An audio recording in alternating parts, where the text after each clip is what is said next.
Բարև ձեզ սիրելի հայրենակիցներ, եթերում Արևմտյան Հայաստանը հեռուստատեսության լուրերին հերթական թողարկումն ասորվա ծրագիրն է։ Վատիկանը սրբադաս Ալամարդինա հայ կաթոլիկ արքեպիսկոպոս Իգնատիոս Մալոյանին Բաքվի հայատյաց քարոզիչներին Հայաստանում ընդունալում որպես խաղաղության աղավնիների Արման Թաթոյան, ցեղասպանության հուշարձանին վերականգնումը ուղղակի ռեմոնտ է հիշեցնում ՏԿԳՄՍ-ին հերթական սխալն է Սարհատ Պետրոսյան, Եղեռնահուշարձանի շինարարական գործերը ժամանակավորապես վնննական, Բաքուն ՄՍ հայերին կյանքի ազատության միակ աղբյուր հողի մի մեծ մասի զրկալա, սրանք հրճվում են վերադրբեջանա բեռակիլական Հովանես Ավետիսյան։ ՄԱԿ-ի բանաձևերը հայկական ուժերի դուսպերումը շահկապվել է խորհրդաժողովի հրավիրման հետ, որտեղ պիտի որոշվեր Արցախ ապագա կարգավիճակը։ Վանա լճին երան կախված վտանգը ջրիմորների աճը, բանկոմատի հայ գյուտարարը Լյութեր Ջորջ Սիմչյանը։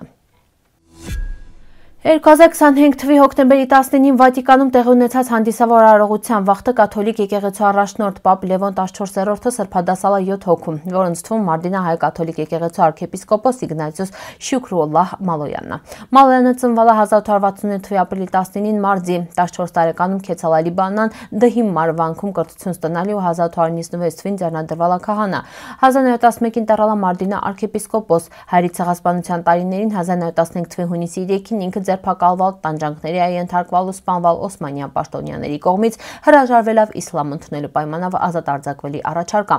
Վատիկանը փաստաթղթերում պահպանվել նույն խոսքերը՝ «Մունք երբեք դավաճան չենք իլայր պետությանը, բայց եթե պահանջում ենք վեր դավաճանինք, մեր հավատին երբեք։ Միասնության թևեր նախաձեռնության ղեկավար Արման Թաթոյանը հայտնում է Երևանում ընդունվելն ադրբեջանական քաղհասարակության ներկայացուցիչները վեր իրականում Բաքվի իշխանության մասն ու հայատյաց քարոզչության գործիք։ Իրանց թվում է նաև Դիլարա Էֆենդիևան, Արցախաշրջափակման վխտեն էկոակտիվիստ ներկայացվող անձը վերաարգելացել դաժե շտապօգնության մեքենաների անցումը։ Թաթոյանի հիմնադրամը հալամ 2023-ին ապացուցած այլ վերես խմբերը ֆինանսավորվելիս Բաքվի իշխանությունների կողմից ու իրականում նպաստելիս արցախահայերի մեկուսացման ու տառապանքին։ Թաթոյանը սելավը նման կեղծ նախաձեռնություններով փորձարվում ստեղծել խաղաղության պատրանք, մինչդեռ այդ անձինք Բաքվի հայատյաց քաղաքականության տարածողներն են։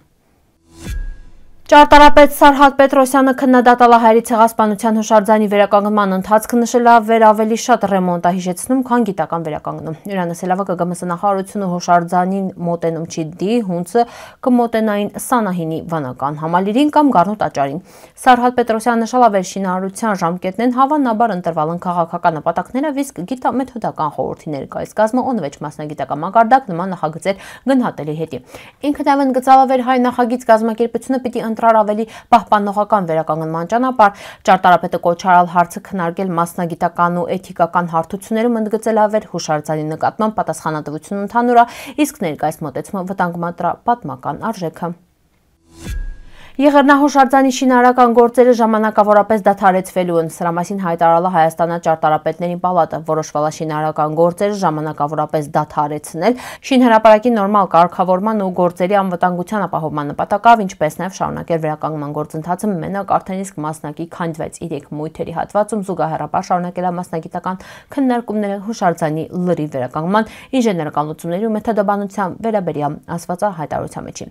Սահմանվել է նաև շինաշխատանքների վարման մշտադիտարկում, ԿԳՄՍ նախարարի, պալատի նախագահի ու նախագծի հեղինակային խմբի ներկայացուցչի մասնակցությունով։ Այս որոշումը կայացվել է հուշարձանի տարածքում Հայաստանի ճարտարապետների պալատի խորհրդի անդամների իրականացրած շրջայցից ու նախագծի հեղինակային խմբի հետ հանդիպումանը յետը։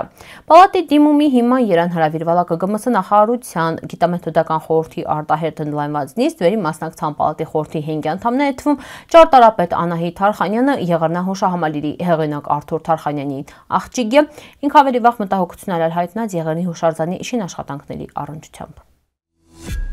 Տնտեսագետ պետական կառավարման մասնագետ Հովանես Ավետիսյանը կիրում է. Բաքվում մեզ հայերին կյանքի ու ազատության միակ աղբյուր հողի մի մեծ մասի զրկալա, սրանք հրճվում են վեր Բաքվավ բեռակիլական, կամ մեր մեջ լիքը ադրբեջանցիներն ապրելիս իլել, նորոնք գիտում կամ էլ շատերի ուղեղն են սեղմվել, կրճատվալա չօգտագործելուց։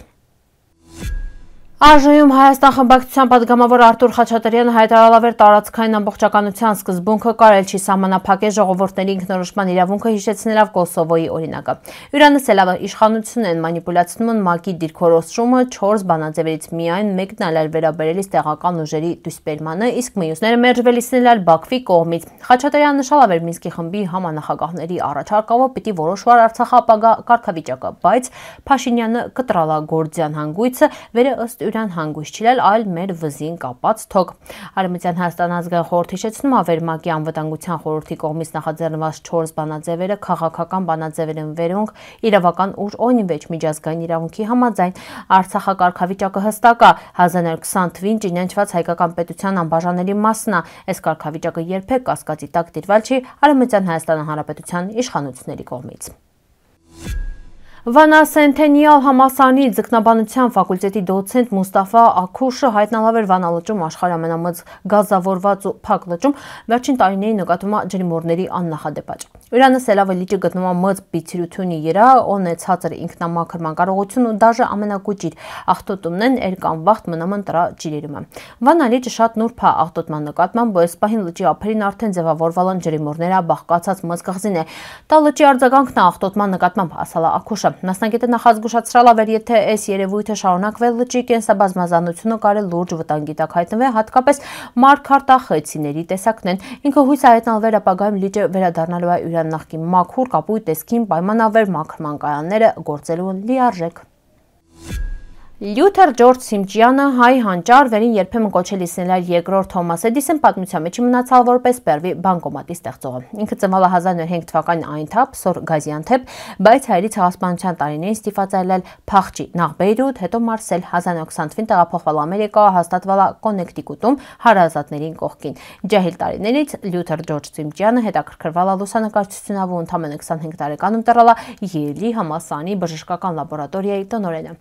1939 թվականին ինքը հիմնալ է Ուրան Reflector CO ընկերությունը նպատակ ունենալով արտադրել Ուրան ստեղծած նոր սարքերը։ Նույն թվականին Լյութեր Ջորջ Սիմջյանը ստեղծում է աշխարհում Պերվի բանկամատը, վերը ինքը անվանում է բանկ ու ավտոմատիկ բառերից բանկամատիկ, սակայն բանկերը այն վախտեն հասկացած հնգյուտի արժեքը ու հրաժարվել են կիրառին տա։ Մենակ 1960-ին ինքը կնքալ է կարճաժամկետ պայմանագիր Citibank-ի հետ, բայց դարադադարեցվել։ Չնայած այդ ձախողումներին Սիմջյանը շարունակալ է Ուրան գործը ստանալով ավելի քան 200 արտոնագիր տարբեր ոլորտներում բժշկությունն մինչև ավիացիա։ 92 տարեկանում համարյա կուրացած ինքը դաժե Ուրան վերջին գյուտի համար է արտոնագիր ստացալ։ Լյութեր Ջորջ Սիմջյանը մահացել է 1997 թվականի հոկտեմբերի 23-ին թողելով նորարարությունների հարուստ ժառանգություն ու ապացուցել ավեր հայ միտքը կարե փոխե աշխարհը։